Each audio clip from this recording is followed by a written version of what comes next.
You are standing in the middle of the gym, surrounded by the clanging of iron and the hum of ventilation, yet you feel completely isolated in your frustration.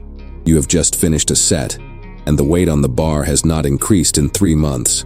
You look at the heavy plates, the cold steel that refuses to yield to your effort, and you wonder why your input is not matching the output. You are sweating, your muscles are engorged with blood, but deep down, you know something is wrong. You are putting in the hours, you are enduring the discomfort, but the physique in the mirror remains stagnant. The definition in your deltoids is not popping, the sweep of your quads is not expanding, and your bench press is stuck at a plateau that feels like a brick wall. This is the definition of insanity. Pulling the same deadlift, squatting the same load, pushing the same dumbbells, and expecting a different biological result.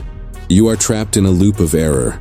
Because you are operating blindly, you are moving weight, but you are not analyzing the data that the weight is screaming back at you. Every time you step into the rack, you are generating massive amounts of information, but you are choosing to ignore it. You treat the gym like a casino, hoping that if you pull the lever enough times, you will hit the jackpot of hypertrophy. But the iron is not a slot machine. It is a strict mathematical equation.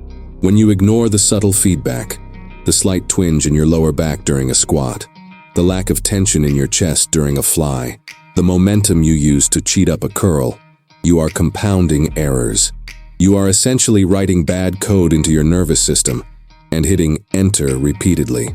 The result is not growth, it is structural failure. To fix this, we must stop looking at the workout as a battle of emotion and start looking at it as a problem of engineering. We need to look at the instrumentation. In aviation, a modern aircraft is a masterpiece of telemetry. It is constantly speaking to the pilot through a complex array of sensors.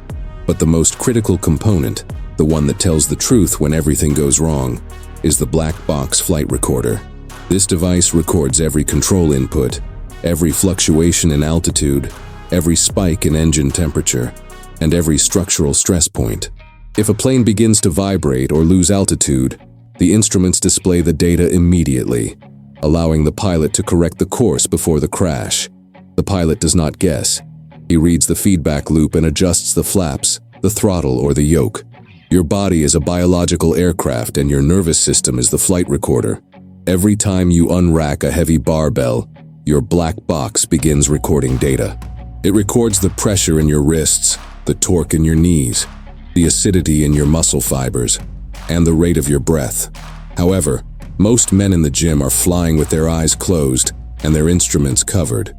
You feel the warning sign, a sharp pain in the shoulder during an overhead press, and instead of analyzing the data and adjusting your elbow trajectory, you push through it with ego. You ignore the stall warning of your form breaking down on the last 3 reps of a squat, allowing your lower back to round just to move the weight. This is a broken feedback loop. You are receiving the data that your mechanics are flawed, that the target muscle is not receiving the tension, but you are refusing to correct the flight path. The result is a crash.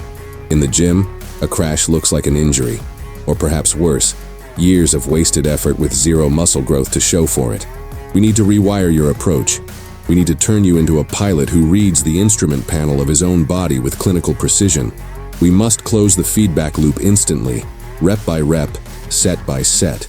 If you are finding value in this analysis, take a second to hit the like button. It helps the algorithm deliver this data to other men who need to recalibrate their training. The first phase of closing this loop happens before you even initiate the movement. In aviation, this is the pre-flight check. In the gym, it is the setup. A pilot never takes off without scanning the horizon and the dashboard, and you should never unrack a loaded bar without scanning your internal tension. Consider the bench press.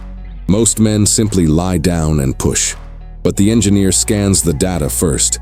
You must feel the retraction of your scapula digging into the bench. You must feel the arch in your lower back creating a stable platform. You need to assess the grip width. Is the knurling biting into the heel of your hand correctly to stack the wrist over the elbow? If your setup feels off by even 1 degree, the feedback loop is already screaming, abort. If you ignore this initial data point and unrack the weight anyway, you are taking off in a plane with a fuel leak. The rep is doomed before it begins. You must become sensitive to the feeling of locking in. When you step under the squat bar, feel the cold steel resting on your traps. Is it centered? Is your core pressurized like a hydraulic piston? If the feedback from your body says loose, you do not lift. You reset, you rebrace. You close the loop by correcting the error immediately. You do not accept a 90% setup for a 100% effort set. The iron is unforgiving of loose mechanics. By respecting the pre-flight data, you ensure that when the load comes down, the force is directed exactly where you want it, into the muscle belly, not the joint capsule. This is the difference between lifting weights and training muscles. One is random activity, the other is calculated destruction. The second phase occurs during the turbulence of the set itself. This is where the pilot earns his salary, and this is where the lifter builds his physique. When you are deep in the trenches of a set, say the 8th rep of a heavy dumbbell row, the system begins to destabilize. The lactic acid is flooding the muscle, creating a burning noise that can distract you. Your grip starts to slip on the handle. Your breathing becomes ragged. This is mid-flight turbulence. The amateur ignores this and just tries to heave the weight up. The engineer reads the feedback instantly. You feel your latissimus dorsi losing tension and your bicep taking over. That is data. You immediately adjust. You cue yourself to pull with the elbow rather than the hand. You slow down the eccentric portion of the rep to regain control of the flight path. You must be present in the pain. Do not disassociate. Feel the specific fibers tearing. Is the burn in the target muscle, or is it in the tendon? Tendon pain is a structural warning. Muscle pain is the goal. You must distinguish between the two in milliseconds while holding 50 pounds of iron in each hand. If your knees start to cave in during a leg press, that is the black box screaming structural integrity compromised. You must instantly drive your knees outward, engaging the glutes to correct the flight path. You do not wait for the set to end to fix it. You fix it in real time, under the load. This is what it means to be a master of the iron. You are constantly micro-adjusting the angle, the tempo, and the squeeze based on the live telemetry your body provides. You are not just counting reps, you are managing a high-pressure system. The third and final phase is the post-flight investigation. In aviation, after a crash or a near miss, investigators pull the black box to see exactly what happened. In the gym, your crash site is the rest period immediately following a set to failure.